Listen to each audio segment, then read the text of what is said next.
Bienvenidos a este panel, Los derechos de autor, un desafío del siglo XXI.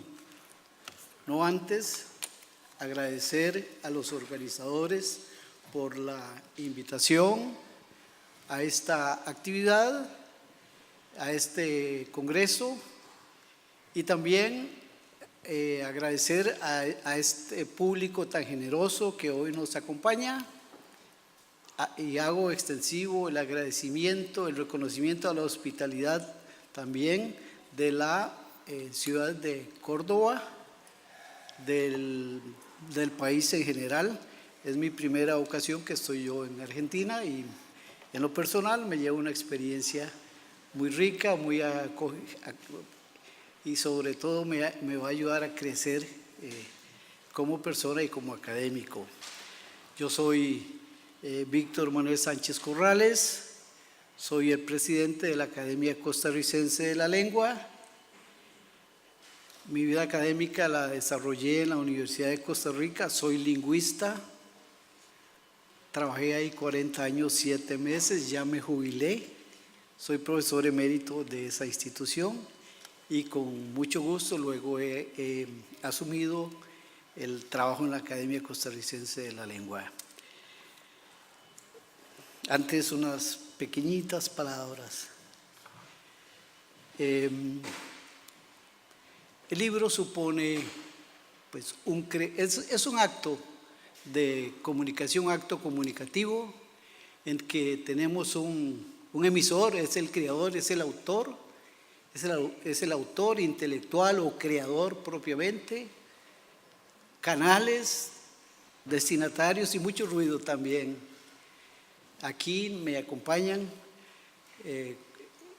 compañeras y un colega, ¿verdad? Compañeras y un colega que han hecho de la difusión del libro su profesión. Yo me ubico en la primera parte, yo soy más autor, ¿verdad? El libro es un acto de amor.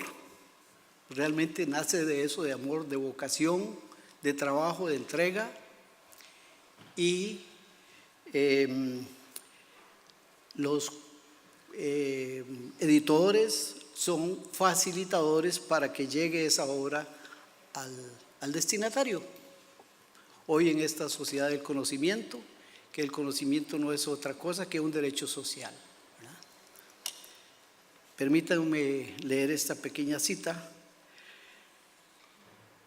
Comillas, la digitalización ha cambiado la forma de entender la propiedad intelectual, pues las obras se almacenan actualmente en soportes electrónicos de gran capacidad de memoria que pueden incluso conjugar imagen, sonido y texto, a la vez que es posible interactuar con el resultado de la creación y generar nuevas propuestas a partir de ellas. Es factible comprimir, transmitir y difundir a través de redes sociales las obras sujetas al derecho de autor de forma fácil, económica, rápida y bajo estándares superiores de calidad. Tales circunstancias favorecen el consumo de material protegido por derecho de autor en virtud de la posesión inmediata que se puede ostentar sobre los soportes de la información digital. Hasta aquí la cita, Castro Bonilla, 2006, página 2. Este tránsito del formato impreso al formato digital conlleva a que varios intereses entren en conflicto. ¿Quién debe asumir los costos de hacer llegar la obra a la sociedad lectora? ¿El autor?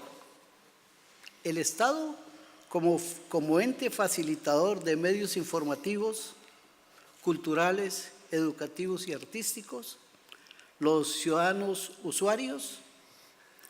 El autor no debe regalar su trabajo, pero en esa sociedad del conocimiento, su obra debe enriquecer el acervo científico, artístico o cultural que nutre el NUS de las nubes digitales, el cual está al alcance de forma casi inmediata y obviando fronteras de esa sociedad ávida de información. El acceso al conocimiento y a los bienes culturales no debe conocer restricciones, pero el autor tiene todo su derecho a recibir la retribución por su trabajo.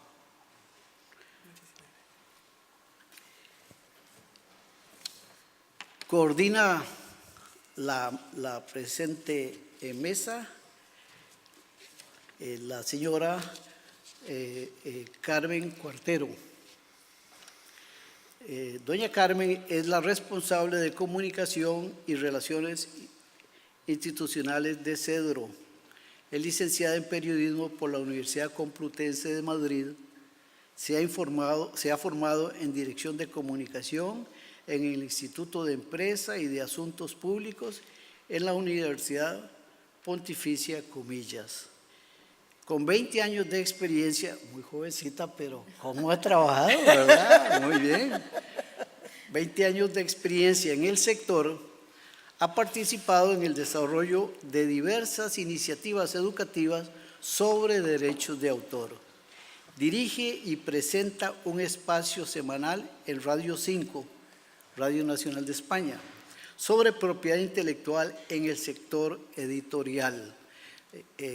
Nos han pedido, y creo que muy sanamente, que debemos respetar los tiempos. Entonces yo le doy la palabra a doña Carmen y además con el gran ruego y sugerencia de que ejerza la fiscalización de los tiempos. Muchísimas gracias. Bueno, yo creo que puedo utilizar este micrófono. ¿Se oye bien? Vale. Bueno, muchísimas gracias a todos. Es que se cae. ¿Así? Así. No, se cae. Bueno, cojo este. Muchísimas gracias a todos por asistir a esta mesa redonda. No, se va a caer. Por asistir a esta mesa redonda en la que confluyen todos los ejes temáticos de este congreso: español, educación, sociedad digital e innovación. Para todos ellos, el derecho de autor es una palanca, es un motor de desarrollo imprescindible. En esta sesión vamos a tratar de derechos de autor, pero nos vamos a centrar fundamentalmente en el mundo del libro, y para ello vamos a abordar 4 temas. Por una parte, el primer tema que vamos a abordar es la situación de los derechos de propiedad intelectual de autores y editores en la región. En segundo lugar, vamos a analizar las consecuencias, los efectos que ha tenido y está teniendo en este momento la evolución tecnológica. En tercer lugar, vamos a hablar de del papel que desempeñan las entidades de gestión de derechos de autor en el mundo de la cultura. Y en cuarto y último lugar, vamos a hablar del futuro de los derechos de autor. Yo también me sumo a los agradecimientos del presentador de esta mesa, y queríamos agradecer a los organizadores de este congreso que por primera vez hayan incluido una mesa redonda dedicada a los derechos de autor, a la propiedad intelectual, y confiamos, esperamos de verdad, que todos los años encuentren un hueco en el programa del congreso para hablar de este asunto, que es de vital importancia para el fortalecimiento de cualquier idioma, de cualquier lengua. Vamos a estructurar lo que queda de sesión en 3 partes.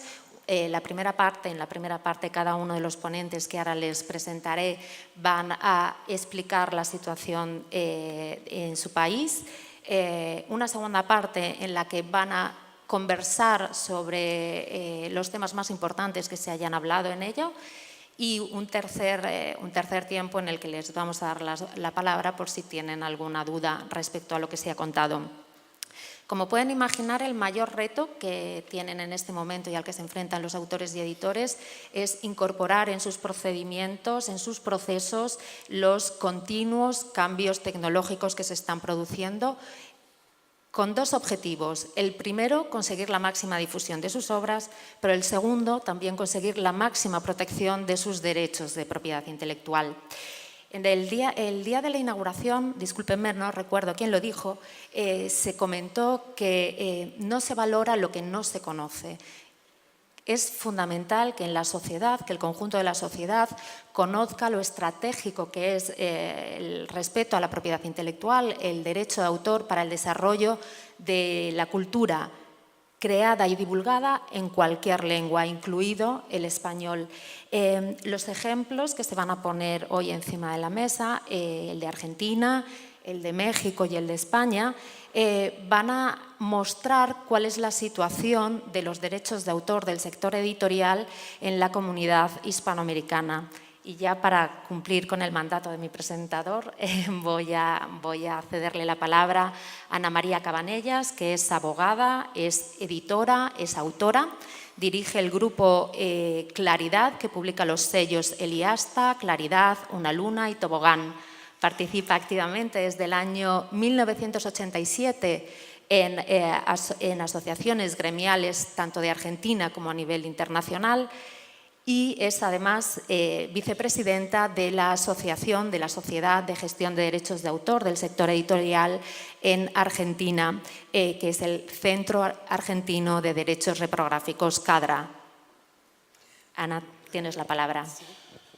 ¿Qué tendré que hacer? ¿Ya está? Bueno, muchísimas gracias, Carmen, por la presentación. Buenas tardes. Ante todo, yo quiero agradecer la invitación que nos han cursado tanto al Instituto Cervantes, a la Real Academia, a los organizadores del Congreso y a ustedes por tenerme en esta mesa. En la Argentina, la propiedad intelectual se tutela desde el 26 de septiembre de 1933 por una misma ley, la Ley 11.723. Como ustedes ven, estamos en el año 2019, han pasado muchos años desde la sanción de esta ley. Hay que decir que esta ley ha sufrido numerosas reformas, pero nunca se actualizó en su totalidad y no tenemos un texto acorde con las necesidades actuales. Ha habido varios intentos para hacer un nuevo texto, pero no se ha podido lograr al día de hoy. Y como por resultado, por ejemplo, no están contemplados los problemas que surgen de las nuevas tecnologías. Sin embargo, es justo reconocer que es una ley muy clara y que defiende con mucho ímpetu y muy bien a los autores, señalando muy claramente cuáles son los límites que nosotros, los editores, tenemos que tener y el respeto que tenemos que tener por el autor y su obra. Recientemente, la legislación argentina, ha habido un proyecto en la legislación argentina, y cuando yo preparé estas palabras, yo decía que afortunadamente ese proyecto, conocido como Ley Pinedo, que es un proyecto para regular la actividad de los proveedores de Internet, había perdido estado parlamentario en el mes de diciembre y que estábamos muy contentos por ello, ya que solo beneficiaba a los gigantes de Internet en desmedro de los creadores que generan cultura y de las industrias creativas en su conjunto. Sin embargo, el lunes pasado tuvimos la triste noticia de saber que el senador Pinedo, en la Comisión de Cultura, en la cual se trata este proyecto, había propuesto o había decidido presentar nuevamente el proyecto sin ninguna modificación, después de que hemos tenido numerosas reuniones y que nos ha pedido que hagamos modificaciones al proyecto tal como estaba. ¿Cuál es el problema con este proyecto? El proyecto no permite utilizar el sistema de noticia y bajada, o sea, notice and take down, que se utiliza en la mayoría de los países. Exige iniciar acciones judiciales para bajar cualquier contenido y hay que hacer una acción judicial por cada sitio que está usando nuestro contenido. Y la acción judicial, suponiendo que nos sea favorable después de varios años de luchar en tribunales, como es usual, no tiene valor universal. O sea, que si a mí me dicen que Mercado Libre está usando ilegalmente mi contenido, pero luego lo usa nuevamente Google o quien sea, tengo que volver a iniciar una acción judicial. Mientras tanto, durante esos 5 años, 3 años o lo que sea, ese contenido mío ha estado a disposición del público libremente, sin ningún beneficio para el editor y para el autor. En líneas generales, los políticos desconocen la importancia del derecho de autor, no solo en lo que se refiere al enriquecimiento del acervo cultural, sino también a la incidencia que tienen estas industrias en el Producto Bruto Interno. Esto, a lo que me refería anteriormente, creo que es muy importante después de lo que se votó en la Unión Europea la semana pasada. Entonces, ¿qué parecería? Que nosotros vamos a contrapelo de lo que ocurre en el mundo. Un paso adelante dan los demás y nosotros damos un paso para atrás.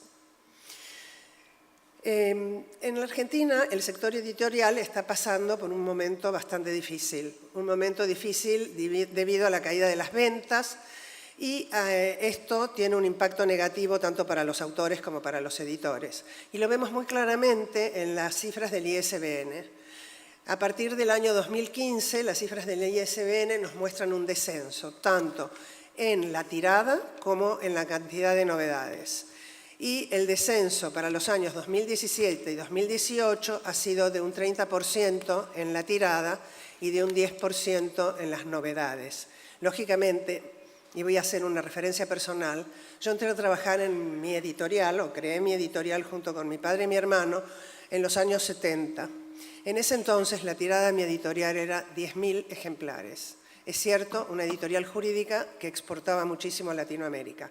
La tirada de mi editorial hoy, en libros jurídicos, con autores que son mucho más conocidos y tienen mucha más relevancia que cuando yo empecé, es de 300 ejemplares. ¿Qué autor va a escribir, un autor jurídico, qué interés económico puede tener en escribir una obra cuando solamente vamos a publicar 300 ejemplares? Nunca va a tener una retribución a través del derecho de autor por eso que escribió. Bueno, pienso que el Estado debería estimular esta industria cultural por medio de ayudas que beneficien a la comunidad en su conjunto. Las ayudas no solamente van a beneficiar a los editores, a los autores, sino a la comunidad.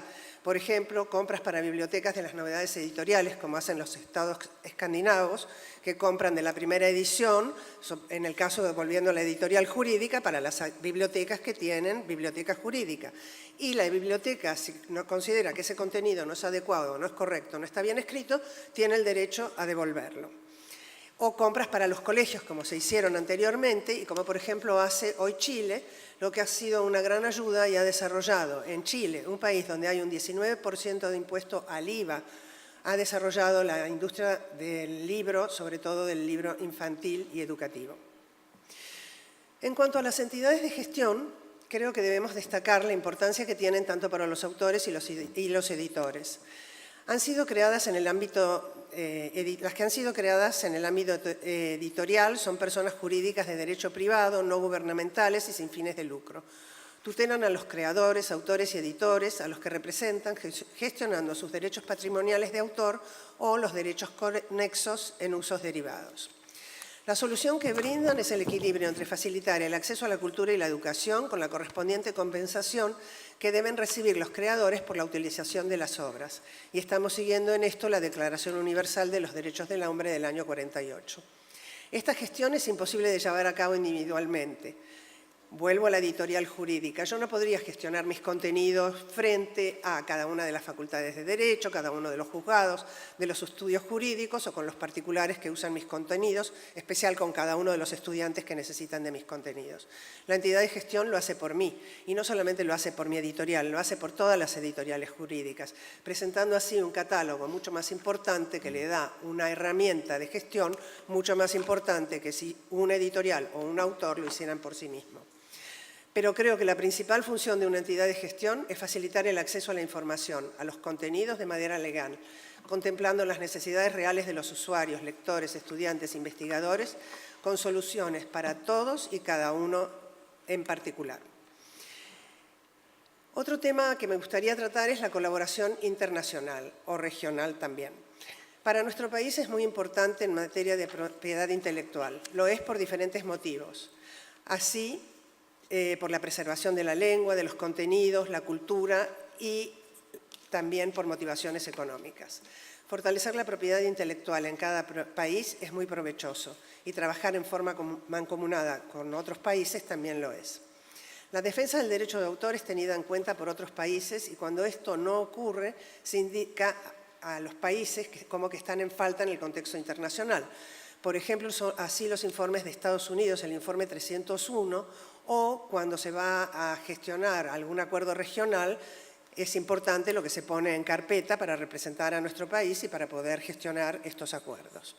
Nuestro país es un gran generador de contenidos, por lo que es imprescindible la colaboración o cooperación de otros países, ya que esa colaboración permitirá la libre circulación de esos contenidos. Libre y legal circulación. Al mismo tiempo, nuestro país debe permitir la circulación de contenidos de otros países en forma protegida. Es lo normal en un mundo globalizado como el actual. Quiero acá introducir un tema que no traté en su momento, y es CADRA. CADRA es la Sociedad de Gestión Argentina. CADRA no está reconocida por el Estado, con lo cual es mucho más difícil cumplir con la protección efectiva del sector y del derecho de autor, tanto de escritores y editores, por más que estemos protegidos por la Ley 11723. Y hoy, en un seminario que se celebró en la Universidad Di Tella, una funcionaria del Fondo Nacional de las Artes, Mariana Di Tella, que es una de las gerentes, dijo que los editores no teníamos una entidad de gestión. CADRA tiene 20 años trabajando en el sector y además lo más doloroso es que en el año 2018, no hace tanto, estuvimos reunidas con ella en el Fondo Nacional de las Artes para gestionar un acuerdo entre CADRA y el Fondo Nacional de las Artes.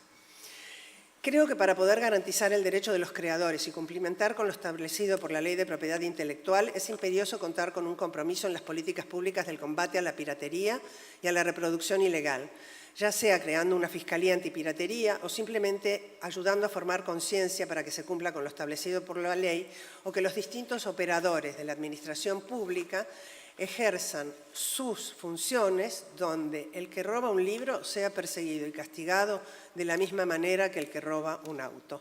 Y por supuesto que en las escuelas y universidades se eduque en el respeto a la creación, a la investigación y al derecho de autor, ya que sin esto no hay futuro posible. El camino para hacer grande a un país es la educación, es la investigación y el desarrollo. Y sin la correspondiente tutela de los derechos de los creadores, no llegaremos a ningún lado.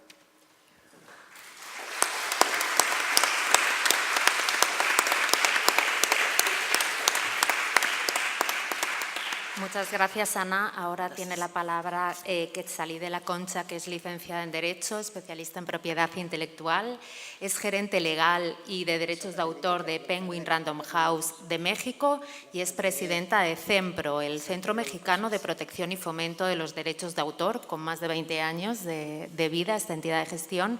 Y recientemente Quetzalí ha sido seleccionada como una de las abogadas más influyentes de su país. Quetzalí nos va a contar la situación en México. Gracias.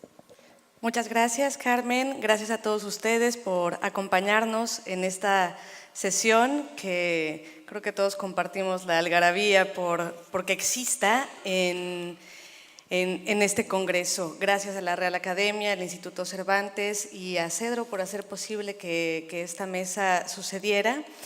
Y bueno, sin más, comienzo. ¿Qué otra cosa puedo hacer que no sea escribir y soñar? Escribió alguna vez Jorge Luis Borges. Y es que eso hacemos todos los humanos. Pensamos, creamos, soñamos y hacemos todo eso en una lengua. Pensamos, creamos y soñamos en español. Amamos en español. No hay que olvidar que eso es lo que nos reúne aquí. Representamos a más de 500 millones de seres humanos que comprenden el mundo en español. Como escribió alguna vez Pablo Neruda sobre los llamados conquistadores. Se llevaron el oro y nos dejaron el oro. Nos dejaron las palabras. Con las palabras creamos y expresamos ideas y en esta mesa dialogamos sobre los derechos de los creadores de dichas ideas, de los que las plasman. Un creador está relacionado de manera indisoluble con su obra. La mente y los pensamientos generados por esa mente están siempre unidos. Este principio es la piedra angular del derecho de autor, que cada día es más difícil de llevar a la práctica. La tecnología del siglo XXI ha difuminado todas las barreras en el mundo de las ideas y el conocimiento. En el caso de México, las obras artísticas forman la cultura y se convierten en capital social, en un patrimonio colectivo, pero es fundamental proteger la vinculación indisoluble entre creador y su creación, ya que esta creación, su obra, es precisamente su capital de trabajo. El trabajo esencial del autor es crear y transmitir cultura y conocimiento. El derecho de autor es una piedra angular del mundo moderno y, por lo tanto, evolucionamos como sociedad a nivel político, jurídico, económico, artístico, intelectual y social gracias a la creatividad y al trabajo intelectual. De ahí la importancia de defender al autor. En el caso de la legislación mexicana, queda claro que hay un compromiso por parte del Estado con la protección y la defensa de los derechos de autor. Es una ley cuya última publicación como tal fue en el año de 1996 y ha tenido diferentes reformas en las últimas décadas. Es una ley que responde a un sistema clásico de derecho de autor que me permito mencionar porque no voy a obviar que todos sabemos acerca de la materia, que se divide en los derechos morales y patrimoniales, que fácilmente se pueden distinguir en que los morales lo que hacen es respetar la vinculación indisoluble que hay entre el autor y su obra, y los patrimoniales precisamente lo que hacen es proteger toda forma de explotación que pueda llegar a tener la obra del autor y que esa forma de explotación finalmente genere una remuneración para el autor, para que éste, a su vez, tenga acceso a una garantía, a un derecho humano que es la vida digna. Gracias a la importancia, porque se reconoce como una ley con carácter público, en el cual le dota de importancia social, cultural, educativa y económica, el derecho de autor viene transformándose en México también como una reacción a la celebración de tratados internacionales. Hay que acotar que la materia de derecho de autor como tal es una respuesta legislativa europea del siglo XIX. Pero se ha ido transformando. En el siglo XIX, con el Convenio de Berna, se sientan las bases de lo que es el derecho de autor, cuáles son las garantías básicas y cuáles son las reglas del juego con las cuales se va a poder proteger el derecho de autor, pero a su vez nutrir la cultura social, internacional o nacional, y cuáles son las reglas del juego para que los diferentes países que forman parte de este tratado puedan regular la materia en sus demarcaciones. Pero posteriormente hay una segunda generación de tratados y esta segunda generación responde a los tratados de naturaleza económica y esto no es una casualidad, es gracias a la importancia que revisten los derechos de autor y todo lo que tiene que ver con la propiedad creativa. Entonces, en el Concierto Internacional de las Naciones, lo que sucede es que los tratados comerciales en las últimas 3 décadas, casi 4, por supuesto que han incluido capítulos que van a considerar el derecho de autor como una de las materias a tratar. ¿Para qué? Para poder reforzar y fortalecer la defensa y protección de los derechos de autor. Por supuesto, México no es la excepción. Y es importante resaltar que en los últimos 3 años ha tenido una interacción muy importante y activa, principalmente con el Tratado Transpacífico, que tiene que ver con todo el intercambio comercial que hay entre 11 países que comparten un mismo océano, y con el Tratado de los vecinos con los que se tiene una relación activa comercial muy importante, que son Canadá y Estados Unidos. En ambos tratados se considera un capítulo completo para el derecho de autor por la importancia que reviste. Y como reacción a esto, fundamental, por supuesto, ahora ya los legisladores, principalmente y de inicio en la Cámara de Diputados, están comenzando a trabajar en hacer una actualización de la Ley Federal de Derechos de Autor vigente. ¿Por qué? Porque se tiene que responder a estos compromisos políticos y comerciales. Entonces, ¿qué sucede? Un punto a resaltar es que el derecho de autor no lo podemos ver como un derecho local. Es un derecho cuya naturaleza nace como internacional y subsiste como internacional. Y en la era de la tecnología y la digitalización, esto reviste especial importancia porque finalmente lo que hace esta tecnología e Internet es romper y difuminar las barreras geográficas. Entonces, bueno, han comenzado ya unas jornadas de trabajo con la Cámara de Diputados para hacer este tipo de actualizaciones en las que afortunadamente se nos ha invitado y considerado a las instituciones que nos dedicamos a la protección y fomento de derechos de autor. En el caso específico de los libros, de las letras, de los escritores, ¿qué es lo que nos está preocupando y cómo queremos entrar a esta discusión y a esta actualización de la ley? Bueno, pues básicamente el tema es un público digital. Ya no hablamos de lectores, hemos pasado de la figura del lector a la figura del usuario, una figura que no existía. Es una figura actual, es una figura vigente, donde el usuario lo mismo puede ser lector, que puede ser creador, que puede ser pirata, que puede ser infractor. Tiene un potencial magnífico, pero al mismo tiempo es un arma de doble filo, porque así como tiene ese potencial como usuario, como lector, como creador o como enriquecedor de obras, también tiene este potencial como infractor. Hay que considerar que las propias sociedades de gestión colectiva nacieron como una respuesta a las revoluciones tecnológicas, porque de pronto el autor ya no podía estar presente en todos los espacios en los cuales se utilizara su obra. Y esta revolución tecnológica lo que generó fue que entre autores y titulares de derechos tuvieran que unirse para tener una representación colectiva que pudiera estar atenta y velando por sus intereses y por sus derechos en los distintos espacios donde se utilizara su obra. ¿Para qué? Para poder recaudar las regalías, que son un elemento fundamental para incentivar que los creadores continúen en ese trabajo y continúen nutriendo la cultura general y social. Entonces, en esa revolución tecnológica, a principios del siglo XX, a finales del siglo XIX, el tema era la reproducción o la retransmisión. Eso ya quedó atrás, ya ahora más que hablar de reproducción, estamos hablando de clonación. Es muy difícil distinguir actualmente una copia en el ambiente digital y tenemos que saber responder a ese tema. ¿Por qué? Porque también es lo que los propios usuarios están esperando de los autores, de los que toman esta iniciativa amorosa de invertir en los libros, que son los editores, y que invierten la vida, el dinero, el tiempo y es una entrega constante para mantenerse vigentes. Entonces, lo que estamos viendo es una siguiente revolución. Pasamos de la revolución de la imprenta ahora a la revolución digital. Y también las sociedades de gestión colectiva tienen que responder a estas nuevas necesidades. ¿Cómo nos vamos a transformar en un puente entre este usuario con todo este potencial y los titulares de derechos que, por supuesto, les corresponde y es por justicia que obtengan una remuneración por ello para continuar con ese noble trabajo? Y bueno, como uno de los temas extras, ya para terminar, pues finalmente en México tenemos una doble situación. Además de la tecnología y la digitalización, también existe la piratería industrializada.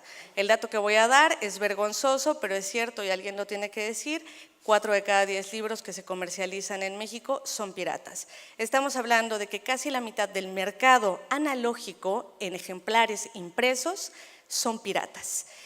Y esto lo que genera es que, más allá de solo cumplir con la recaudación de las regalías que le corresponden a los autores y titulares de derechos, también necesitamos estar presentes en una actividad constante de denuncia de esta clase de delitos, en donde, por supuesto, el pirata evidentemente tendrá un enriquecimiento importante, por eso también el crimen no invierte en lo que no vale,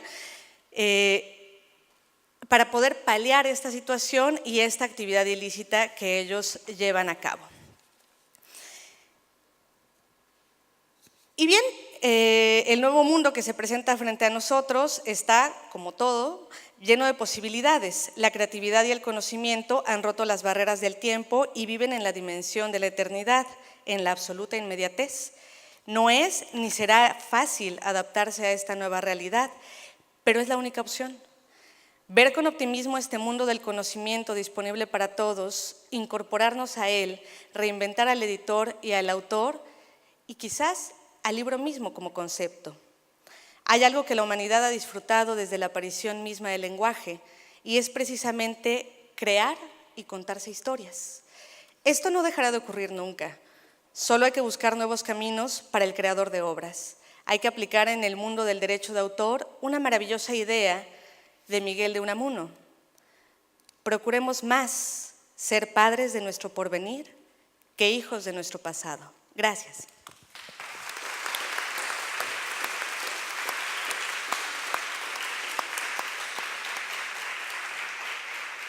Muchas gracias, Quetzalí, por explicarnos la situación de México. Y ahora le damos la palabra a Jorge Corrales, que es licenciado en Ciencias Económicas, es especialista en Derechos de Propiedad Intelectual y dirige desde hace 2 años el Centro Español de Derechos Reprográficos, que es la CEDRO, que es la asociación española que protege los derechos de propiedad intelectual del sector editorial y que ya tiene más de 30 años. Jorge, cuando quieras.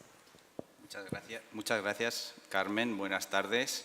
Antes de nada, reitero mi agradecimiento a los organizadores del Congreso por dar esta ventana a la propiedad intelectual. Mi intervención se centrará sobre todo en tratar de describir cuál es la situación de la propiedad intelectual en España. Al igual que en otros países, en España, los avances tecnológicos, las iniciativas populares y el establecimiento de nuevos marcos jurídicos a través de sentencias, lógicamente, judiciales, han generado impulsos legislativos que definen la forma en la cual nos relacionamos con la propiedad intelectual. Esto es, definen el marco de gestión de los derechos de autor en nuestro país. Derechos de autor que representa, y no podemos olvidarlo, el derecho de cada persona a la creación y al disfrute de los beneficios que dicha actividad creadora pueda generar, constituyendo la base de la creatividad individual, la base de las industrias culturales y de la promoción de la diversidad cultural.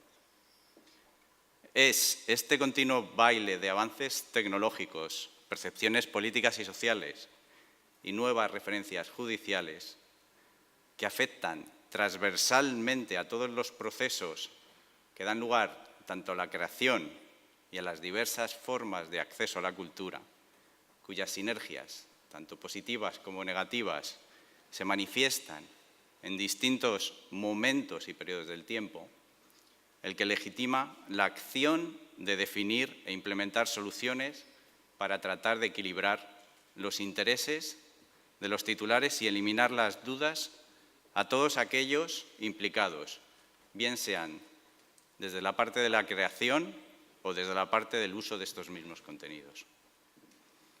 España es un Estado miembro de la Unión Europea y esta ha sido y es especialmente fecunda aprobando normas que de un modo u otro afectan directamente al sector de los creadores y productores de cultura. Distintas directivas han sido aprobadas, la última, como se ha hecho referencia en la mesa, muy reciente.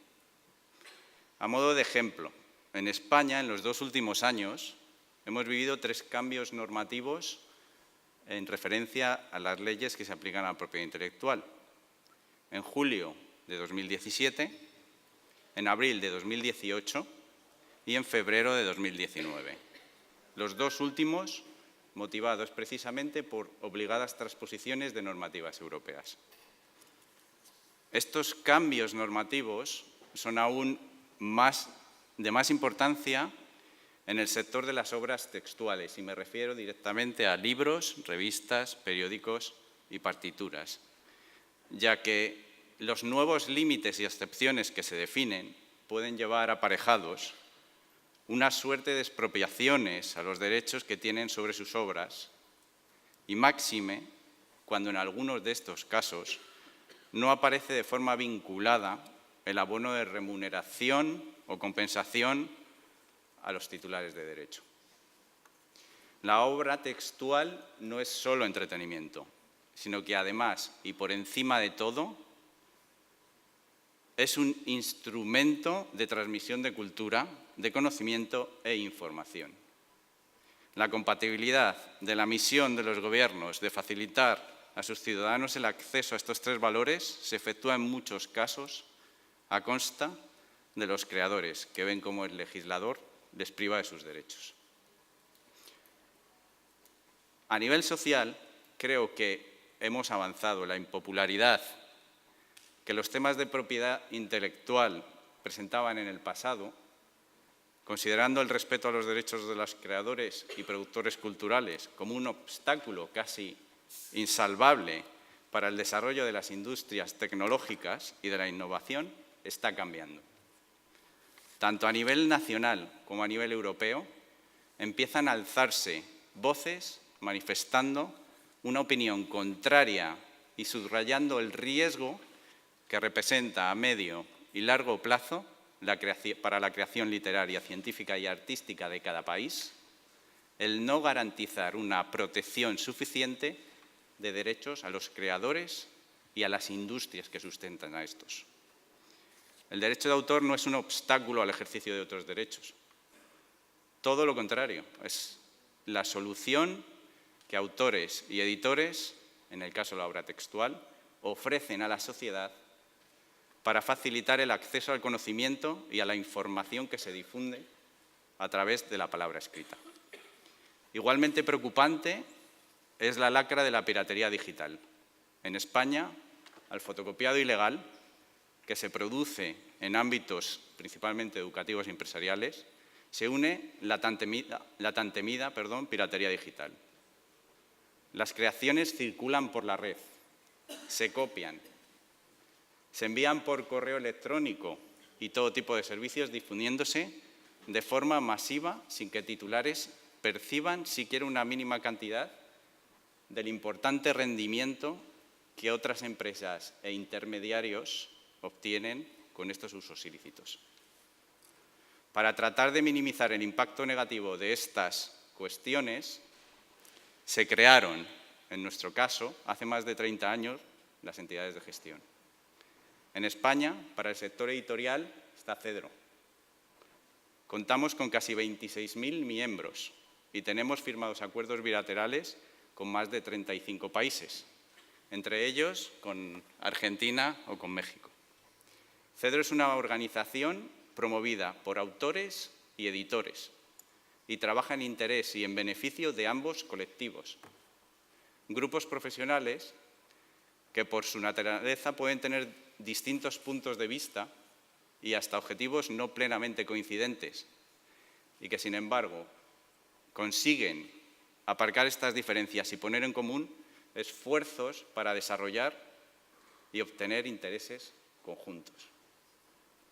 Al ser una entidad gobernada por sus socios, que son los propietarios de la misma, presentamos una filosofía donde el valor principal es la solidaridad, valor que se convierte en la guía de gran parte de las actividades que nosotros desarrollamos. En general, en Cedro tratamos de crear instrumentos necesarios para fomentar el respeto a la propiedad intelectual por parte de aquellos usuarios que en el desarrollo de su actividad necesitan regularizar el uso de los derechos de las obras que fotocopian, escanean, suben a redes sociales o comparten de cualquier otro modo. Estos usuarios operan generalmente en el ámbito educativo y empresarial. Por eso buscamos soluciones y creamos herramientas que facilitan el uso de las obras. Desarrollamos, además, tareas de promoción y asistenciales a favor de autores y editores. Hablamos de un colectivo como el autoral, que presenta unas características propias de alta vulnerabilidad debido a la naturaleza de su actividad. Además, impartimos campañas de formación tanto generales como específicas en materia, dirigidas a colectivos que realizan usos intensivos de las obras cuyos derechos gestionamos. Y al menos, en nuestro caso, desarrollamos labores de control reprográfico y luchamos contra la piratería digital.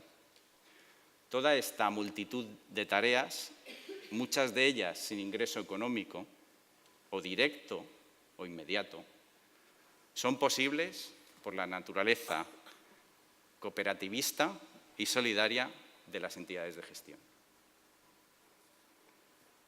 La regulación en determinados temas de propiedad intelectual, por ejemplo, aquí en un país como Argentina, puede afectar para bien o para mal a los autores y editores, por ejemplo, españoles, mexicanos o colombianos. Del mismo modo que una normativa de la Unión Europea, como la aprobada recientemente, puede no resultar indiferente para los titulares de derechos de estos otros países. Me gustaría concluir mi intervención señalando la importancia que la educación tiene en nuestro sector. Educar a los futuros creadores y a los futuros usuarios en el buen uso, el respeto y el valor de la creación será uno de los pilares fundamentales para la gestión en los nuevos marcos que se nos aproximan. Muchas gracias.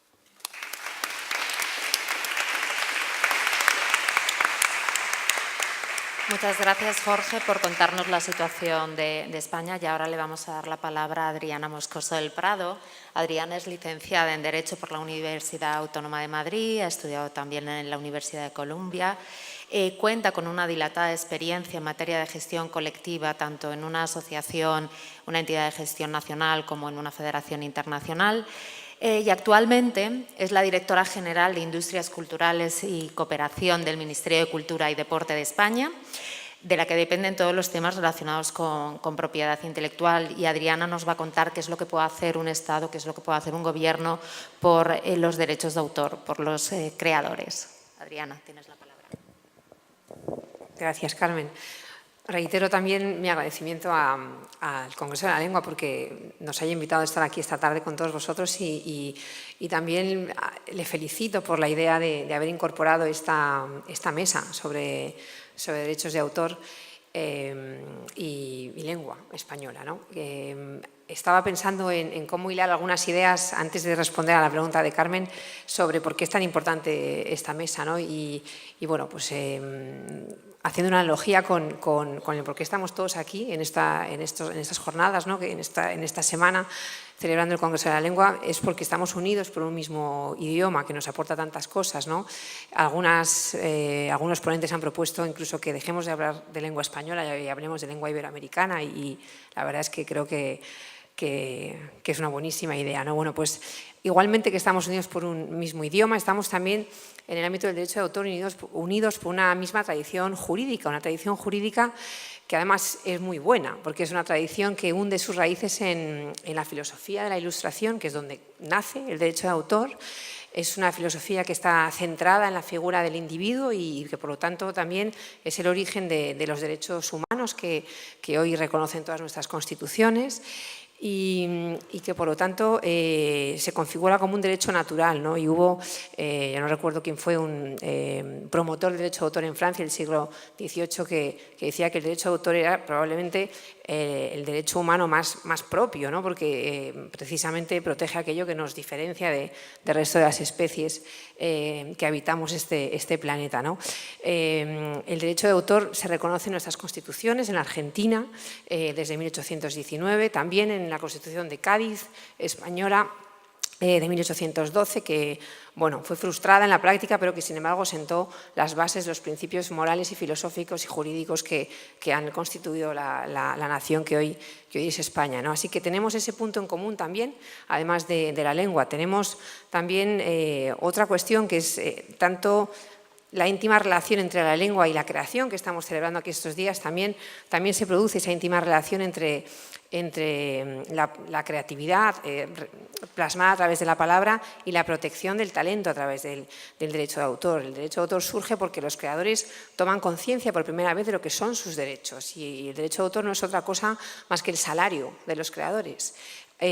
Así que bueno, esto también es un punto importante que creo que debemos de celebrar. Los derechos de autor, lo han dicho mis compañeros, son la estructura base, los cimientos de una cultura rica, diversa y libre. Son la garantía de la libertad del creador. Por eso surgen también justamente en un momento en el que el mecenazgo, que también es importante en la Europa del siglo XVIII, está agotado, porque autores como Voltaire pues, no pueden seguir creando porque sus mecenas los censuran, ¿no? El derecho de autor permite romper con esa censura. Y hoy también es importante, en el momento en el que estamos, en el que bueno, estamos hablando también en este congreso de la posverdad, de las fake news, de lo importante que es ser capaces de seguir alimentando un sentido crítico, de tener fuentes fiables de información y de formación. Bueno, pues eso lo garantiza el derecho de autor, porque al final quien puede vivir de su creación es quien tiene éxito, es quien es capaz de llegar a todos nosotros, educarnos y hacernos más libres y más críticos, ¿no? Otro tema que se ha hablado también aquí en este congreso es el mestizaje, la interculturalidad. Esta mañana había una conferencia sobre viaje y tornaviaje. Bueno, pues también en el derecho de autor ha habido viaje y tornaviaje, nos hemos influido unas naciones con otras, ¿no? Que salía mencionado el convenio de Berna, es fundamental en la formación de todas nuestras legislaciones sobre derechos de autor y sigue siendo cada vez, bueno, y es más importante hoy todavía, si cabe, por la globalización, ¿no? y por esa necesidad de que nuestras legislaciones no solamente aborden los retos del mercado digital, bueno, del mundo digital, sino que cada vez sean más próximas en la protección de los derechos de autor. Y bueno, ya contestando a tu pregunta, ¿qué pueden hacer los Estados por el derecho de autor? Bueno, pues desde mi humilde opinión también he apuntado algunas ideas, ¿no? Primero, lo que deben de hacer es preocuparse y tomar conciencia por la salud de sus creadores y de sus industrias culturales. Y esto bueno, pues es una idea así general, pero que se concreta en cuestiones muy materiales, ¿no? Por ejemplo, en desarrollar líneas estratégicas, en considerar las políticas culturales un área estratégica de la política de Estado, ¿no? Vengo de un país donde, según quien gobierne, a veces hay Ministerio de Cultura y a veces no hay Ministerio de Cultura. Creo que en Argentina también ahora mismo hay una situación parecida. Bueno, debería de haber siempre un Ministerio de Cultura, gobierne quien gobierne.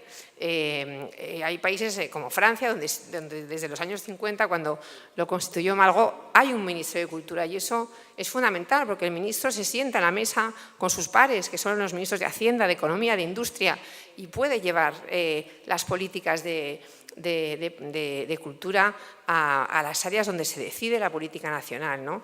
También hay que dotarlo de un presupuesto. En España, desde 2012 hasta aquí, el presupuesto de cultura se redujo en un 52%. Estamos intentando que eso, bueno, progresivamente se vaya corrigiendo, pero podéis imaginar que no es fácil recuperar un 50% de presupuesto de cultura en poco tiempo, ¿no? Aquí hay una cita de Churchill que he oído varias veces, ¿no? Y es cuando, seguro que la conocéis muchos de vosotros, ¿no? Cuando estaba Londres completamente bajo las bombas alemanas y en pleno horror de la Segunda Guerra Mundial, alguien dijo, bueno, pues anulemos el presupuesto de cultura y dediquémoslo a construir más armas, ¿no? Y entonces Churchill dijo, bueno, pero si hacemos eso, ¿para qué estamos aquí? O sea, ¿para qué luchamos, no? Bueno, pues preocupémonos y tomemos conciencia de esa importancia, ¿no? Hay que favorecer el entorno en el que un creador se puede desarrollar plenamente y esto yo creo que conecta totalmente con los retos que tenemos ante nosotros, ¿no? El principio de retribución del autor, de que el derecho de autor es su salario, es fundamental. Y eso se puede promover desde muchas maneras, ¿no? Desde luego, a través de las legislaciones. Es importante ir actualizándolas, como ha dicho Ana, y en Europa yo creo que igual pecamos un poco de lo contrario, estamos todo el rato actualizando nuestras legislaciones, pero es importante. Hemos aprobado la semana pasada una directiva que ha sido muy polémica. En mi opinión, ha habido también un poco de posverdad en torno a la información sobre la misma y es una directiva que pretende simplemente trasladar un principio fundamental y es que es necesario remunerar a los titulares de derechos en el marco digital y hoy en día, con la legislación que se tenía, eso no se estaba produciendo de manera justa, simplemente de manera justa. Así que hay toda una idea de que la cadena de valor que generan los contenidos en el entorno digital tiene que retornar a quienes la hacen posible, ¿no? Hay que educar y hay que concienciar en el respeto a la propiedad intelectual. La piratería ha salido aquí, mencionada varias veces. Es importante luchar contra la piratería, pero hay que hacerlo también sensibilizando a la ciudadanía, a los usuarios, en que este es un tema que nos afecta a todos, porque protege aquello que nos permite crecer como sociedad y como individuos, ¿no? Y luego creo que los Estados tienen que buscar oportunidades para que el sector de la cultura, para lo que llamamos industrias culturales y creativas, se desarrollen. Somos todos países en donde el talento y la lengua que compartimos son un potencial enorme para nuestros sectores culturales. En España, los últimos datos en torno al PIB de las industrias culturales lo encuadran en torno al 5%, con un 3,8% de población activa en 2017 vinculada al sector de la cultura. Aquí también conectamos con ese desafío, ¿no?, del siglo XXI, que es el título de esta conferencia. Yo creo que nuestros países tienen en las industrias culturales y creativas realmente un potencial de desarrollo social, económico, educativo enorme, que no lo podemos desperdiciar, que es donde somos competitivos y bueno, pues lo dejo aquí. Gracias.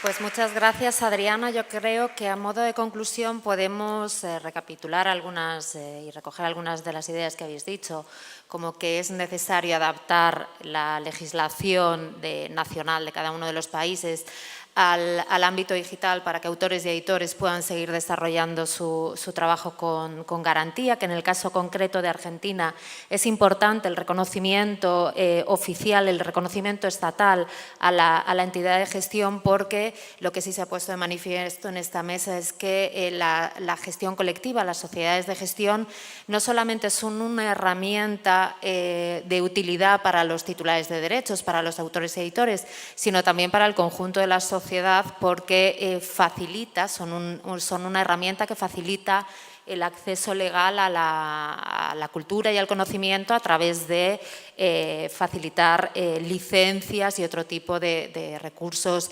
legales que permiten a universidades y empresas y otro tipo de instituciones a utilizar copias de libros, revistas y periódicos de forma legal y remunerando al autor y al editor, porque es la única forma de conseguir la tan citada y deseada sostenibilidad de la cultura y de la creación a través de ese salario justo que se ha puesto aquí encima de la mesa. También se ha dicho, se ha destacado, se ha subrayado la importancia de educar y formar en derechos de autor, en propiedad intelectual, en concienciar sobre el valor de la creación. Y por último, Adriana nos ha explicado la necesidad y la importancia de que los Estados den un paso adelante, tutelen la protección de la propiedad intelectual, porque es un pilar para el desarrollo cultural, económico y social de un país. Y ahora, bueno, podemos plantear algunas preguntas, me gustaría plantearos algunas preguntas sobre los temas que hemos tratado. Hemos visto cuáles son los riesgos, ¿no? A estas alturas ya sabemos cuáles son los riesgos de la digitalización, también las oportunidades que ofrecen la evolución tecnológica, que va muy rápido, y sí que me gustaría plantearos cuál es vuestro escenario ideal de protección de los derechos de autor. ¿Cómo pensáis que tiene que ser este escenario? Casi empiezas tú, Ana, si no te importa. Ahí explicas tú. Sí, empiezas. Seguimos el mismo orden de intervención.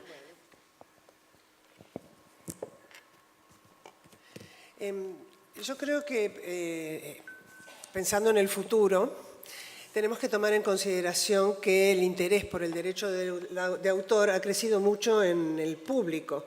Anteriormente, antes de la creación de Internet, esto estaba totalmente diluido y no había realmente un interés por el derecho de autor, ni se conocía, ni se trataba, ni nada.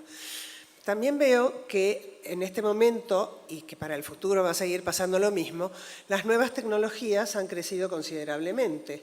Y es muy difícil para el derecho de autor mantenerse a la par de las nuevas tecnologías en su protección y en su desarrollo. Esos son los puntos que me gustaría destacar. Entonces, la propiedad intelectual tiene que actualizarse mucho más rápidamente de lo que se actualiza hoy, tiene que ver todos los distintos aspectos. Si nosotros vemos la situación de América Latina, en las últimas décadas se ha desarrollado mucho el derecho de autor. Se desarrolló la gestión colectiva, se desarrolló la difusión de programas, en el campo legislativo se crearon nuevas legislaciones. Pero nada de esto responde a un plan, nada de esto ha sido planificado. Es una coyuntura que se ha dado en los distintos países, tanto de América Latina como del Caribe. Entonces yo creo que es necesario que haya un planteo centralizado de alguna manera, instituciones como el CERLAL, que es el Centro para la Difusión del Libro y la Lectura de América Latina y el Caribe, que pertenece a la UNESCO, son muy importantes, dado que la relación de ellos es con los distintos gobiernos y podrían ser una guía muy buena para actualizar nuestra legislación y nuestros temas de propiedad intelectual.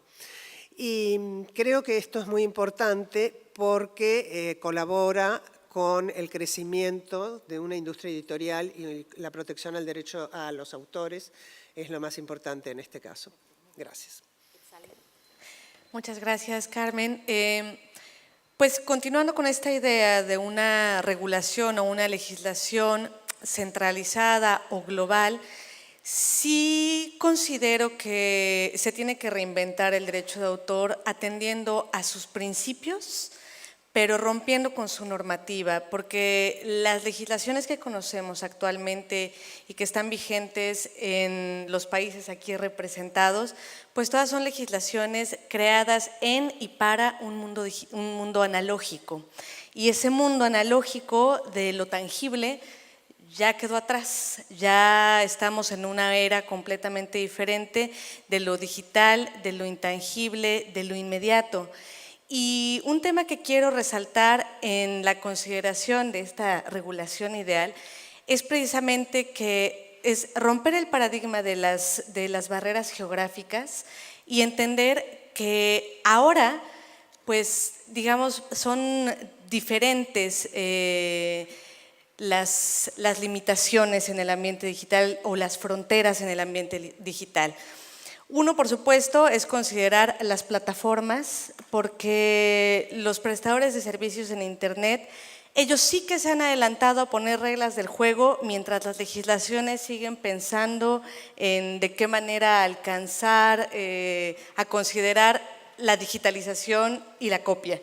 Entonces, hay que romper con eso y hay que entender que estas nuevas fronteras son las reglas de comercio en digital, las reglas con las que se juega y las reglas de gobernanza en Internet, el tema de la economía, en qué moneda nos manejamos en el ambiente digital y en Internet, y una fundamental, que creo que es un punto central de este congreso, por supuesto, el idioma.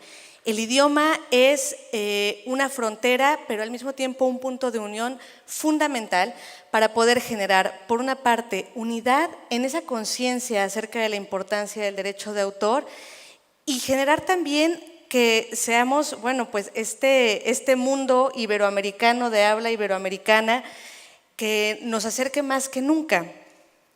Entonces, hay que considerar estas nuevas fronteras, el idioma es una parte fundamental, la importancia de que las sociedades de gestión colectiva tengan esta relación de acuerdos internacionales con sociedades homólogas. Creo que es un punto de muchísima ayuda para que esto se pueda llevar a cabo, para tener una comunicación homogénea y para estar presentes en todos los rincones del mundo aprovechando esta tecnología. Y vuelvo al punto que es, hay que pensar más ahora en los principios que en las normas, dejar de aferrarnos a los conceptos de derechos de autor con los que hemos vivido, crecido y nos hemos educado hasta ahora, y hay que reinventarnos. Y uno de los principios fundamentales es precisamente el respeto al derecho de autor. ¿Por qué los autores son importantes para nuestra cultura, para nuestra educación, para nuestra lengua? Porque es importante incentivar con este salario, con este capital social que es su obra y la remuneración por la explotación de su obra. Eso es uno de los principios y eso hay que tenerlo muy consciente y aprovechar también estos medios pues, para incentivar a que todos tengamos conciencia de lo que es el derecho de autor y su importancia. Muchas gracias, Quetzalí. Jorge, brevemente para intentar cerrar la conversación lo antes posible y dar la palabra al público. Sí, bueno, yo creo que hay palabras, términos que ya han salido a lo largo de la mesa. Uno, yo considero vital una apuesta por la propiedad intelectual como valor estratégico de un país, creo que ya lo ha comentado Adriana. ¿Y cómo hacer esto? Orientando acciones a lo que llamamos un reequilibrio de la cadena, de los beneficios de la cadena de consumo de los contenidos. Equilibrio o reequilibrio que sea más sensible con las situaciones que viven los creadores. Yo creo que son hechos constituyentes de un equilibrio óptimo para el desarrollo de la propiedad intelectual en el siglo XXI. Muy bien. Gracias. Gracias, Carmen. Bueno, yo no estoy tan de acuerdo en que haya que reinventar el derecho de autor. Yo creo que es un sistema, es una idea jurídica estupenda, que ha sobrevivido 150 años con una vitalidad enorme, que nos ha permitido desarrollar bueno, pues, todos los sectores de la cultura, que son hoy industrias tan importantes como la del libro en nuestros países, y que ha permitido que leyes como la Argentina, que es de los años 30, hayan funcionado pues bastante bien, ¿no? hasta ahora. Yo creo que hay que hacer ajustes, por supuesto. Creo que se ha complicado mucho todo el ecosistema en torno al derecho de autor, todo el entramado de intermediarios que hay y que surgen en torno a una obra. Y creo que, por ejemplo, las entidades de gestión que siempre fueron fundamentales y que surgieron por esa necesidad ya en el siglo XIX e incluso XVIII de que los autores delegasen o colectivamente administrasen los derechos que eran incapaces de hacer individualmente, se han convertido hoy en agentes fundamentales en el ámbito digital y, por lo tanto, hay que hacer ajustes y adaptar las normas a esas realidades. Pero creo que nuestras legislaciones en general aguantan muy bien el tipo aguantan muy bien el tipo porque están basadas en principios básicos, ¿no? que ya hemos planteado aquí en esta mesa. Así que, bueno, esa sería una idea, ¿no? de ajustemos, pero, por ejemplo, en Europa yo creo que hemos sobrelegislado en muchos casos, ¿no? Y es verdad que toda la irrupción que ha tenido Internet en nuestras vidas también supuso que se legislase en torno a la responsabilidad de los intermediarios a principios del siglo de una manera también que era rupturista con lo que habían sido los principios generales de la responsabilidad civil, no solamente en el ámbito del derecho de autor, sino en todos los ámbitos, ¿no? Bueno, quien funciona como agente entre dos partes, pues tiene una responsabilidad, ¿no? sobre el tráfico jurídico que se pueda producir y sin embargo, las leyes que regulaban la responsabilidad de los intermediarios les eximían de esa responsabilidad. Ahora estamos volviendo a revisar esas normas y a plantear que no siempre esa ausencia de responsabilidad puede ser válida, porque hoy Internet no es lo que era en el año 2000 y muchos intermediarios saben lo que circulan por sus redes y, por lo tanto, han de ser responsables. Entonces, bueno, creo que, como siempre, el reto está en buscar el equilibrio entre no hacer nada y sobreactuar. Perfecto, muy bien, muchas gracias. En este congreso se ha hablado mucho de educación. De hecho, en el discurso inaugural de Carme Riera, que es académica, es escritora y además es presidenta de CEDRO, ella dijo que sin educación no hay futuro. ¿Creéis que hay futuro para el derecho de autor sin educación, Ana? Yo creo que hoy todo el mundo sabe que es necesario fomentar la educación desde temprana edad del derecho de autor y trabajar en la difusión en los niños. Eso lo saben muy bien en Europa, se hace muy bien en Europa. No lo hacemos tan bien en Latinoamérica, lamentablemente, pero destaco que el CERLALC hace ya varios años hizo un librito en forma de cómic muy claro, muy simpático, para que los niños entendieran qué era el derecho de autor desde la primera edad. También destaco que ahora en la Argentina, por ejemplo, en todas las universidades, el derecho de autor es una materia completa. Cuando yo estudié, era parte del derecho civil y el Tratado de Derecho Civil por el que yo estudié esa materia era un párrafo que no llegaba a cubrir una página. Tengo la imagen perfecta de cómo era. Un párrafo no llegaba a una página. Eso ha cambiado. También las organizaciones sin fines de lucro, como la Cámara Argentina del Libro, CADRA, la Feria del Libro, hacemos mucho por la difusión del derecho de autor y la educación del derecho de autor de todos los que participan en estos lugares. Y para los editores es importantísimo conocer el derecho de autor, porque desde la idea, el autor viene con la idea, no viene con nada escrito, y nosotros hacemos un contrato sobre una idea. Entonces debemos conocer cuáles son los límites que podemos ofrecer y aprender a respetarlo. Pues precisamente yo creo que la lucha principal es sensibilizar y educar, desde compartir con los niños y con los jóvenes por qué y qué es el derecho de autor como una parte integral de su educación, porque ellos conviven con los contenidos de los autores todos los días y en todo momento, pero sin tener una conciencia clara de que eso está sucediendo.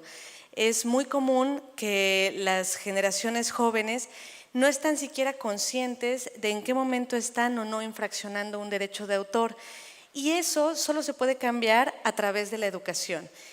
Y creo que es una responsabilidad que estamos compartiendo precisamente quienes nos dedicamos al derecho de autor, las sociedades de gestión colectiva, que uno de nuestros principios es el fomentar esta cultura de respeto al derecho de autor, pues debemos participar de la mano con las entidades educativas para fomentar desde una visión especializada y desde un conocimiento profundo pero simple qué es el derecho de autor y cómo sensibilizar a los jóvenes.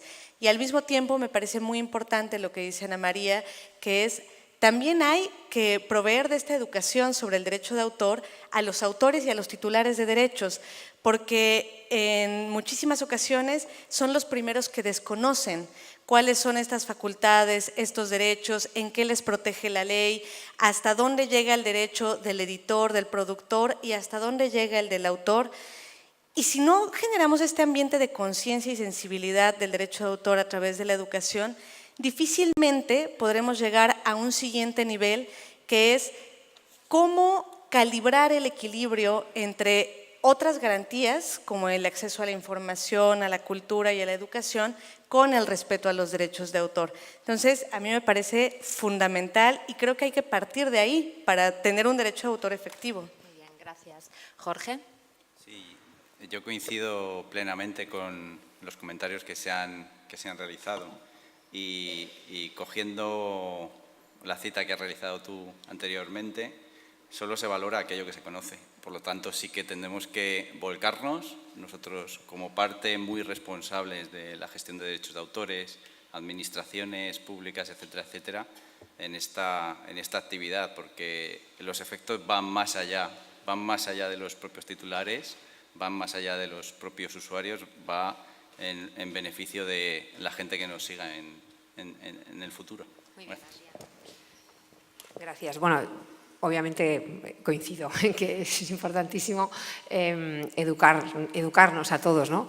Yo cuando llegué al Ministerio de Cultura en julio me encontré con una campaña para promover la conciencia sobre lo malo que es la piratería, que me gustó mucho porque las campañas antipiratería siempre han tenido tendencia a ser muy orientadas a asustarnos, ¿no? Esto es delito, no lo hagas, vas a ir a la cárcel, lo cual no digo que no sea importante y que sea necesario, pero esta campaña se llamaba y se llama No piratees tu futuro y estaba destinada a los más jóvenes y creo que es muy importante que los más jóvenes entiendan que les afecta a ellos como personas, que pueden llegar a ser un día autores, que puede que quieran dedicarse al teatro, al cine, a la música, o simplemente puede que quieran disfrutar de un buen libro y si no se remuneran los autores, pues no habrá libros, ¿no? Por lo tanto, creo que ese cambio en el mensaje es importante porque es integrador, porque te incluye, ¿no? en esa ola de necesidad, de que entre todos hay que cambiar las cosas, no solamente los poderes públicos. Luego, también tendemos a olvidarnos, lo habéis mencionado alguno, que el derecho de autor es un derecho fundamental, que está incluido en la Declaración Fundamental de Derechos Humanos, pero además está incluido en un artículo en el que hay dos derechos fundamentales. Uno es el derecho de acceso a la cultura y otro es el derecho de propiedad intelectual, el derecho de autor. Y es que son dos derechos íntimamente ligados. Hay que proteger el talento porque sin talento protegido no habrá acceso a la cultura porque no habrá cultura. Por lo tanto, eso también creo que es un mensaje que es muy importante trasladar a los más jóvenes. Es que no hay una cosa sin la otra y son las dos caras de una misma moneda. Y luego que se había dicho una cosa que me ha gustado mucho en relación con que hay que educar a los autores y a los editores, es fundamental. Y los autores y los editores tienen unas herramientas que son un invento fabuloso, que son las entidades de gestión, y tienen que ser plenamente conscientes y cuidadosos y atesorarlas y responsabilizarse y entrar en la dirección de esas entidades y hacerlas suyas, no dejarlas en manos de usuarios o de terceras personas, ¿no? Yo creo que eso es fundamental porque está en la esencia pura de la protección del derecho de autor y en la solidaridad que subyace en el principio de la gestión colectiva. Muchísimas gracias. Yo creo que ya ha llegado el momento de darles la palabra a ustedes si tienen alguna duda. Tenemos arriba, hay 2 manos levantadas. Con el debido respeto, percibo en ustedes una necesidad de justificar su trabajo de manera sistemática. Una parte de la respuesta ya la han dado, es la educación, pero ¿por qué hay que justificar una y otra vez esta necesidad? Y en segundo lugar, esta es una pregunta más sencilla o simple. Las multinacionales estadounidenses, ¿cómo están ayudando a la defensa de los derechos de autor en el mundo que habla latinoamericano? Gracias. Gracias. ¿Perdón? ¿Qué necesidad dice que tenemos? De justificar la actividad, justificar el derecho de autor y justificar la actividad de las entidades de gestión. ¿Contestas tú, Jorge? ¿Alguien quiere contestar inicialmente? Yo no estoy justificando ni al derecho de autor ni a las entidades de gestión. El derecho de autor y las entidades de gestión son una herramienta más para mi trabajo. Y cuando hablo para mi trabajo, hablo mi trabajo como autora y mi trabajo como editora. Y yo tengo el mismo derecho que cualquiera de tener normas que garanticen mi trabajo y que me permitan vivir de él.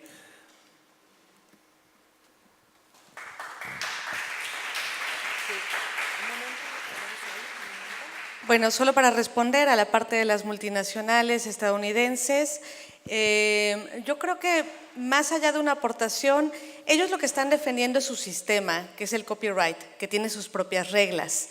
Ahí implica un riesgo si los estados latinoamericanos no ponemos atención, que es la exportación de normativa norteamericana a través de tratados comerciales, en donde ellos pongan las reglas del juego. Si nosotros no ponemos especial atención en cómo vamos a regular y hacer cumplir, sí, hay que tener relaciones comerciales, pero hay que seguir respetando este derecho de autor clásico propio de nuestra normativa. Entonces, más allá que una aportación, creo que generan una dinámica legislativa internacional. ¿Alguien más quiere hacer algo? ¿No? De acuerdo. ¿Usted? Bien, Sí. Yo soy de Córdoba, local. En mi caso, quiero hacer la consulta, ¿cómo hago para publicar un libro digital? Si tiene sentido de propiedad intelectual o cuál es el mecanismo que debo realizar. Yo ya tengo publicados 6 libros, los 2 primeros sí son con propiedad intelectual, los otros 4 han sido en formato digital, pero no encontré sentido de darle la propiedad intelectual. Soy docente en los 3 niveles, soy coautor de leyes y necesitamos difundir todo esto por una cuestión de educación en la provincia. Por esa razón lo hicimos digitales, pero no sé cuál es el procedimiento en el caso de un texto digital con la propiedad intelectual o el registro del ICBN o lo que fuera. Pero un texto digital, o sea, el soporte no cambia. Si un libro es un libro, lo es tanto en soporte digital como en soporte analógico, como en papel. Entonces le rigen las mismas condiciones y hay que hacer los mismos trámites. Si usted no hace esos trámites, su obra no va a estar protegida. Su obra va a estar ahí libremente flotando por el mundo. En la Cámara Argentina del Libro, usted puede inscribir su libro en el ISBN, luego lo tiene que inscribir en la Dirección Nacional de Derecho de Autor y luego hay una serie de plataformas donde usted puede vender ese libro y llegar al público, lo mismo que haría con un libro en papel que lo ofrece usted desde un sitio web. No cambia nada, lo único que cambia es el soporte en el que usted lo está presentando. Al fondo, una señora. Hola, buenas tardes. Buenas tardes. ¿Entendido? Sí, sí, bueno, con respecto a lo que ustedes estaban planteando, desde mi punto de vista, el desarrollo de la cultura va mucho más allá del interés económico de un sector económico que es el editorial, por supuesto, sin lugar a dudas. Y yo quería comentar a la audiencia que existe otra realidad, aparte del copyright, que es lo que ustedes han estado hablando esta tarde, que es el copyleft, en donde los autores pueden ceder sus derechos. Está la parte moral, que es inalienable e intransferible, por supuesto, pero hay una parte que es el derecho patrimonial, que ustedes están defendiendo, pero hay un grupo de autores que han decidido tomar otro camino que se llama copyleft, y me parece muy importante que la audiencia también lo sepa, aparte del copyright que ustedes exponen esta tarde, en donde el autor cede voluntariamente sus derechos patrimoniales para ponerlo en público conocimiento a sus trabajos. Sí, está muy presente y cada vez más, a través del acceso abierto también. Y entonces se ceden esos derechos patrimoniales, como les decía, para que sea una construcción colectiva del conocimiento y para, como expresó muy bien el profesor al comienzo de la charla, el conocimiento sea un bien social. Muchas gracias. Bueno, pues muchas gracias por estos puntos que nos expone. En la primera parte, el desarrollo de la cultura, estoy absolutamente de acuerdo. El concepto de cultura es mucho más amplio. De los pocos documentos que recogen una definición que se queda corta, a mi parecer, es la Declaración de Friburgo, en donde se habla de qué es cultura. Y viniendo de México, a mí me encanta decir que yo puedo encontrar la cultura en la música, en las conversaciones, en los tacos, puedo encontrar cultura en todo lo que tiene que ver con la interacción social y se genera cultura todo el tiempo. Pero también es cierto que si bien todos podemos tener extraordinarias ideas que por supuesto parten también de esa misma cultura en la que nos desarrollamos, no todos tienen esta capacidad de transmitirlo a otros. Y esa es una de las cualidades y yo diría de los dones creativos que tiene precisamente el autor. De ahí la importancia de su aportación para la cultura. En el caso del copyleft o de estos derechos abiertos, sí que son importantes y su importancia, uno de los elementos primordiales es la manifestación de la voluntad. Creo que cada autor tiene derecho a decidir si quiere vivir de sus derechos y de la remuneración por el uso de sus obras, o si bien, porque es su deseo o por la naturaleza de su actividad, quiere dejar abiertos los derechos de su obra. Y qué mejor que haciéndolo a través de un sistema como es el copyleft, en donde puede decidir cuál es el grado de apertura que va a tener la obra. ¿Por qué? Porque el autor va a decidir si la obra la pueden intervenir terceros o si simplemente la pueden copiar, o él va a decidir hasta qué punto se va a manipular su obra, y eso es muy importante. De ahí creo que lo fundamental es la manifestación de voluntad del autor, si quiere tener una remuneración o dejar el derecho abierto y respetarlo. Bueno, es un matiz simplemente que yo creo que el mayor mérito del copyleft es un poco sistematizar algo que ya permite el derecho de autor per se, y es que la capacidad radica desde el principio en el autor, en decidir cómo quiere utilizar sus obras. Lo que ha hecho el copyleft es, bueno, pues sistematizar una capacidad que está en la propia naturaleza del derecho de autor, ¿no? ¿Puedo añadir algo? Y yo creo que el autor tiene que especificar exactamente cuáles son los derechos que está cediendo. La legislación argentina tiene el derecho moral del autor. En caso que el autor no especifique, se permiten hacer cambios, etcétera, etcétera, esa obra no podría ser tocada por nadie porque estaría afectando al derecho moral, que no es un derecho que nosotros podamos manipular, está en la ley. Vale. Muy bien, nos quedan 4 minutos, creo, porque hace un minuto que me han avisado que quedaban 5. No sé si hay alguna pregunta más. Sí, vale, la última pregunta. ¿Se escucha? Sí. Estuvieron hablando de la figura del editor y el autor en sí, pero nadie mencionó a los traductores dentro de los derechos de autor, y me parece que sería una figura importante, ya que hablan de, sobre todo México, que tiene el monopolio de las subtitulaciones, y España el de las traducciones. Si se tienen en cuenta a los traductores dentro de las legislaciones que se hacen y de qué manera afectan la remuneración a los mismos dentro de estas regulaciones. Bueno, en el marco legislativo español, el traductor se considera autor. Es así de sencillo. O sea, se considera autor tanto al escritor como al traductor de una obra. Y en nuestro caso particular, lo que hacemos es dividir los derechos que recaudamos en el mismo porcentaje para uno y para otro. En la legislación argentina, los derechos del traductor están contemplados en la Ley 11723, que los considera un autor. Tienen algunas características diferentes y nunca entiendo por qué los traductores no le piden a los editores que firmemos un contrato.